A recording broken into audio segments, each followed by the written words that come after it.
Honorable Speaker, I present the interim budget for 24-25. চাকরিটা আমি পেয়ে গেছি বেলা শুনছো, এখন আর কেউ আটকাতে পারবে না।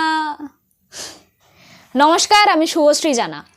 অঞ্জন দত্তের এই গানের লাইনটা হয়তো এত আর তাড়াতাড়ি শোনা যাবে না এই 2024-25-এর বাজেট পেশ হওয়ার পর, কারণ ভারতের মতো এই ফাস্টেস্ট গ্রোয়িং ইকোনমিতে যখন এবারের অন্তর্বর্তীকালীন বা ইন্টারিম বাজেট পেশ করা হলো, এবারে চাকরির বিষয়টাকে কিন্তু আর খানিকটা শুধু চাকরি নয়, অপরচুনিটি বা সুযোগ হিসেবে দেখছে সরকার। তাই এবারের বাজেটে কিন্তু ওই 1 কোটি চাকরি হবে বা 2 কোটি চাকরি হবে এই রকম কোনো ফিক্সড টার্গেট দেওয়া হয়নি। তাই কালকে থেকে সরকারি চাকরির পরীক্ষার প্রস্তুতির জন্য কোচিংয়ে পড়তে যাবে, নাকি সেই টাকাগুলো বাঁচিয়ে কোনো স্টার্ট আপ খুলবে কিংবা কোনো স্কিল শিখবে, সেটা সম্পূর্ণ তোমাদের সিদ্ধান্ত। শুরুতেই বলে রাখি, যেহেতু 2024-এর লোকসভা ভোট, তাই এইটা কিন্তু এবারের ফাইনাল বাজেট নয়। এটা হচ্ছে একটা ইন্টারিম বা অন্তর্বর্তীকালীন বাজেট, যেটা কার্যকর হবে মার্চ মাস থেকে, চলবে মোটামুটি জুন পর্যন্ত। আবার জুলাইতে যে নতুন সরকার আসবে, তারা এসে যে ফাইনাল বাজেট এই অর্থবর্ষ 2024-25-এর জন্য সেই বাজেট তারা পেশ করবে। যদিও এবারে বাজেট পেশ করার সময় আমাদের মাননীয় অর্থমন্ত্রীকে দেখে বেশ কনফিডেন্ট মনে হলো। যাই হোক, সেটা সময় আর সাধারণ মানুষ সেই উত্তরটা দেবে। এবারের বাজেটের মূল লক্ষ্য হলো কিন্তু 4টি, যথা গরিব, মহিলা, যুব সমাজ বা ইউথ, আর 4th হচ্ছে অন্নদাতা বা কৃষক। এই ভিডিওতে সমস্ত পয়েন্টসগুলি নিয়ে বিস্তৃত আলোচনা করব, তাই শেষ পর্যন্ত সঙ্গে থাকার অনুরোধ রইল। এছাড়া যদি ভিডিওটা ভালো লেগে থাকে, চ্যানেলটা অবশ্যই সাবস্ক্রাইব করবেন। মধ্যবিত্তরা বিশেষত যেই কারণে এই বাজেটটার একটু খোঁজ খবর রাখে, সেটার মূল কারণ হলো আয়কর বা ইনকাম ট্যাক্স। তাহলে আপনাদেরকে প্রথমেই বলে রাখি, এবারের এই অন্তর্বর্তীকালীন বাজেটে আয়করের কিন্তু কোনো রকম কোনো পরিবর্তন হয়নি, অর্থাৎ আপনার ইনকাম ট্যাক্স বাড়েওনি কিংবা কমেওনি। বার্ষিক ইনকাম অনুযায়ী কত পরিমাণ ট্যাক্স পে করতে হবে সেটা এই চার্ট দেখে বুঝে নিন। বাজেটের স্পিচ অনুযায়ী আবাস যোজনার মধ্যে 3 কোটি বাড়ি অলরেডি বানানো হয়ে গিয়েছে এবং আগামী 5 বছরে আরও 2 কোটি বাড়ি আবাস যোজনার মধ্যে বানানোর টার্গেট রয়েছে সরকারের। কিন্তু কথাটা হচ্ছে, সরকারকেই সবার বাড়ি বানিয়ে দিতে হচ্ছে কেন? তার মানে সাধারণ মানুষের কাছে কি সেই পরিমাণ অর্থ নেই তারা তাদের বাসস্থানটুকু বানিয়ে নিতে পারে? এটা তো তাদের বেসিক নিডস, তাদের বেসিক রাইটসের মধ্যে পড়ে। সাধারণ মানুষের হাতে আদৌ পর্যাপ্ত অর্থ আছে কিনা সেটা বুঝতে গেলে আগে দেখতে হবে আনএমপ্লয়মেন্ট রেট বা বেকারত্বের হার। যদি কোভিড অতিমারিটা পেরিয়েও দেখি, 2023-এর শেষের দিকে কিন্তু এই দেশে আনএমপ্লয়মেন্ট রেট বা বেকারত্বের হার কিন্তু 7.09, অর্থাৎ 7.09%। তাই আপনারা হয়তো বুঝতেই পারছেন এই দেশের মানুষ এখনও কতটা দুরবস্থার মধ্যে দিন কাটাচ্ছেন। এরপরে যেটা দেখতে হবে হচ্ছে হাঙ্গার ইন্ডেক্স। এই দেশে এত পরিমাণ রেশন সরকার দেওয়ার পরেও এবারে 125টা দেশের মধ্যে ভারতের স্থান হাঙ্গার ইন্ডেক্সের দিক দিয়ে কিন্তু 111তম। তাহলে বুঝতে পারছেন যে এই দেশের এখনো কত মানুষ প্রত্যহ না খেয়ে দিন কাটায়। এবারের বাজেটে বলা হচ্ছে যে মোট 80 কোটি মানুষকে ফ্রিতে রেশন দেওয়া হয়েছে, কিন্তু বিষয়টা হচ্ছে যে কার্ড পিছু এই 5 কেজি করে রেশন আর আবাস যোজনার ঘর, এটাতে হয়তো মানুষের জীবনযাত্রার মানোন্নয়ন ডেফিনেটলি হতে পারে, কিন্তু এতে কি তাদের জীবন চলে যেতে পারে? এইবারে আসি মহিলাদের কথায়। এইবারের বাজেটে স্বনির্ভর মহিলা, তাদেরকে লাখপতি দিদি বলে নামকরণ করা হয়েছে। সারা দেশে প্রায় 1 কোটি লাখপতি দিদি স্বনির্ভর হয়েছেন। আর এই চলতি বর্ষে সরকারের টার্গেটটা হলো প্রায় 2 থেকে 3 কোটি লাখপতি দিদি বানানোর।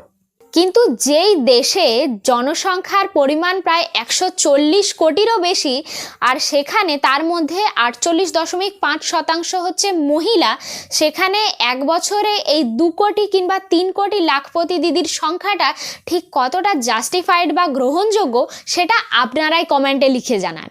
কিন্তু এখানে আরও একটা পয়েন্ট ভেবে দেখতে হবে যে মহিলারা আদৌ কি নিজের ইচ্ছেতে স্বনির্ভর হওয়ার জন্য কাজ করছেন, নাকি তারা বাধ্য হয়ে সংসারের অভাব তাড়ানোর জন্য কাজ করছেন।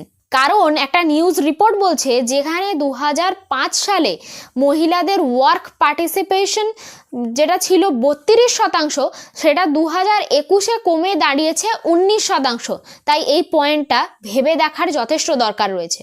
কিন্তু এবারের বাজেটেই একটা অনেক বড় গুরুত্বপূর্ণ সিদ্ধান্ত গ্রহণ করেছে সরকার মহিলাদের জন্য। 9 থেকে 14 বছর পর্যন্ত যে নাবালিকা, তাদের সার্ভাইকাল ক্যান্সারের টিকাকরণের ব্যবস্থা করা হচ্ছে। এই যে কর্মসূচি বাস্তবায়িত করা সম্ভব হয়, তাহলে দেশ কিন্তু অনেক বড় একটা সমস্যা থেকে মুক্তি পাবে। তাই এই বিষয়টা যথেষ্ট গুরুত্বপূর্ণ, আর এটা নিয়ে আমি পরে একটা ডিটেইলড ভিডিও বানাবো। এবারে আসছি এবারের বাজেটের মূল তৃতীয় পয়েন্টে, যেখানে বলা হচ্ছে যুবক যুবতী বা ইউবাদের কথা। স্কিল ইন্ডিয়া মিশনের মাধ্যমে অলরেডি 1.4 কোটি যুবক যুবতীদের আপস্কিল করা হয়েছে। কিন্তু বিষয়টা হচ্ছে, যেই দেশে ইয়াং পপুলেশন সবচেয়ে বেশি, সেখানে সংখ্যাটা আর ঠিক বাড়ানো উচিত কিনা, বা বাড়ালেও সেটা কত বাড়ানো উচিত, সেটা আপনারাই কমেন্টে লিখে জানান। রিসেন্টলি রেলওয়েতে যে অ্যাসিস্ট্যান্ট লোকো পাইলট বা ট্রেন চালকের যে নিয়োগের বিজ্ঞপ্তি বেরিয়েছে, তাতে মোট ভ্যাকেন্সির সংখ্যা বেরিয়েছে 5696টি। কিন্তু এক শ্রেণীর মানুষ বলছেন যে এই সংখ্যাটা 16,000-এরও বেশি ভ্যাকেন্সি হওয়ার কথা ছিল। रेलवे भर्ती को लेकर मचे बवाल की इन भर्तियों को लेकर अभ्यर्थियों में खासी नाराजगी है। रेलवे ड्राइवर का जो वैकेंसी आया, हर साल 30,000 35,000 इस तरह से करके आता था।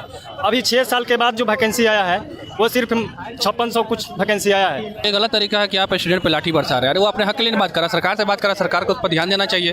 आप गरीबों पर लाठी चार्ज नहीं कर सकते हैं। একটু ভেবে বলুন তো, ঠিক কটা নামি দামি চ্যানেলে এই খবরটা আপনারা পেয়েছেন? কারণ বিশেষত ওখানকার স্থানীয় মিডিয়া বা পোর্টালগুলো কিন্তু এই খবরটা কভার করেছে। বিহারের পাটনায় এত বড় প্রোটেস্ট হয়েছে, সেখানে কিনা সরকার বাধ্য হয়েছে কিছু কিছু জায়গায় 144 ইম্পোজ করতে। প্রোটেস্টের খবর যারা কভার করেছে, তাদের সেই ভিডিও ইউটিউবের তরফ থেকে ব্লক করে দেওয়া হয়েছে। কথাগুলো আমি বলছি না, কথাগুলো বলছে এই নিউজ রিপোর্ট। দেশের 7টা আইআইটি, 16টা ট্রিপল আইআইটি, আর এদিকে 7টা আইআইএম প্লাস 390টা ইউনিভার্সিটি বানানোর কথা। কিন্তু বিষয়টা হচ্ছে 2023-এর নিউজ রিপোর্ট বলছে যে দেশের বাইরে 13 লক্ষ স্টুডেন্ট, তারা শুধুমাত্র পড়াশোনা করার জন্য দেশ ছেড়ে চলে গিয়েছে। কারণটা ঠিক কি বুঝে উঠতে পারছি না। আরও একটা গুরুত্বপূর্ণ পয়েন্ট হচ্ছে, এবারের এই রিসেন্ট যে প্লেসমেন্ট সিজন গেল, সেখানে অনেক সংখ্যক আইআইএম থেকে এইরকম নিউজ রিপোর্ট সামনে উঠে আসছে যে তারা তাদের স্টুডেন্টদেরকে প্লেসমেন্ট দিতে পারছে না। একবার ভেবে দেখুন যে একটা প্রফেশনাল কোর্স যেখানে এত লক্ষ টাকা খরচ করে স্টুডেন্টরা করে থাকে, তাদের প্লেসমেন্ট নিয়ে যদি এইরকম সমস্যা হয়, তাহলে একবার ভেবে দেখুন যে যারা জেনারেল সাবজেক্টে গ্র্যাজুয়েশন বা স্নাতকোত্তর পাশ করছে, তাদের বর্তমানে ঠিক কি অবস্থা। এবারে আসি মূল কথায়, অর্থাৎ চাষি ভাই বা অন্নদাতাদের কথায়। এবারের বাজেটে বলা হয়েছে যে মোট 11.8 কোটি চাষি ভাইদের এবারে পিএম কিষাণ সম্মান যোজনার আওতায় তাদেরকে বার্ষিক 6,000 টাকা করে দেওয়া হবে, যেই টাকাটা বছরে মোট 3টে ইনস্টলমেন্টে দেওয়া হয়ে থাকে। কিন্তু এবার বিষয়টা হচ্ছে যে এখনকার এই সময়ে বছরে 6,000 টাকায় কি কারোর সংসার চলে যায়? আপনার সংসারটা কি আপনি বছরে 6,000 টাকায় চালিয়ে নিতে পারবেন? ঠিক আছে, বছরের কথা ছেড়ে দিন, আপনার মাসে কি 6,000 টাকায় আপনার ঘর বাড়ি সমস্ত আপনার খরচ চলে যায়? একটু কমেন্টে লিখে জানাবেন। এছাড়াও বলা হচ্ছে যে এবারে মোট 4 কোটি কৃষককে ফসল বীমা যোজনার আওতায় আনা হচ্ছে। অর্থাৎ তাদের ফসল নষ্ট হলে তারা সরকারের থেকে আর্থিক সাহায্য পাবেন। এছাড়াও 1361টা মান্ডি বা বাজার তৈরি করে দেওয়া হচ্ছে চাষিদের ফসল বেচার জন্য। কিন্তু আবার 2023-এর ডিসেম্বর মাসের রিপোর্ট বলছে যে এবারে আমাদের দেশে 11,290 জন চাষি ভাই আত্মহত্যা করেছেন। কেন তারা আত্মহত্যার পথ বেছে নিচ্ছেন? এটার কি কোনো যুক্তি বা কোনো সদুত্তর রয়েছে? এবারে আরও কিছু গুরুত্বপূর্ণ পয়েন্টস নিয়ে কথা বলবো। এবারের বাজেটে টার্গেট রাখা হয়েছে যে এই বছরের মধ্যে মোট 1 কোটি বাড়িতে সোলার প্যানেল বসানো হবে। আর যে বাড়িতে বসানো হচ্ছে তারা প্রতি মাসে 300 ইউনিট করে বিদ্যুৎ ফ্রি পাবেন। তাতে আমাদের মাননীয় অর্থমন্ত্রী জানাচ্ছেন বাজেটের স্পিচে যে প্রতি বছর এতে তাদের 15,000 থেকে 18,000 টাকা পর্যন্ত ইলেকট্রিক বিল তাদের বেঁচে যাবে। খুবই ভালো কথা। আবার এই সোলার প্যানেল বসানোর ক্ষেত্রে 40% পর্যন্ত সাবসিডি দিচ্ছে সরকার। কিন্তু বিষয়টা হচ্ছে সোলার প্যানেল বসানোর যে খরচ, এই 40% সাবসিডি দেওয়ার পরেও যে পরিমাণ টাকাটা লাগবে সেটাও কি আছে আমাদের সাধারণ মানুষের কাছে? ভেবে দেখতে হবে। যদি থাকে তাহলে অবশ্যই লাগানোটা উচিত। যদি সেটা হয় তাহলে আমাদের যে 0 কার্বন এমিশনের টার্গেট গ্রহণ করা হয়েছে সেই লক্ষ্যে অনেকটাই তাড়াতাড়ি এগোবে সরকার। এবার হেলথ কেয়ারের দিক থেকে একটা খুব ভালো পয়েন্ট উঠে আসছে এবারের বাজেটে। যেহেতু আমাদের দেশে আমাদের ডাক্তারের সংখ্যা প্রয়োজনের তুলনায় অনেক কম আর আমাদের মেডিকেল কলেজের সংখ্যাটাও অনেক কম, সরকার এবার ইনিশিয়েটিভ নিচ্ছে একটা স্পেশাল কমিটি গঠন করার, যারা কিনা মেডিকেল কলেজ কিভাবে আরও যত দ্রুত সম্ভব ইনক্রিজ করা যায় বা বাড়ানো যায়, এতে দুটো ভালো জিনিস হবে। সেখানে দেশে অনেকগুলো ডাক্তারের সংখ্যা বৃদ্ধি পাবে, যা এই মুহূর্তে এসে দাঁড়িয়ে খুবই দরকার। আর সেকেন্ড হচ্ছে যে নিট যারা প্রিপারেশন নিচ্ছে, যে পড়ুয়ারা তারা পরীক্ষা দিচ্ছে, প্রতি বছর রিজেকশনের সংখ্যাটা কিন্তু অনেক বেশি।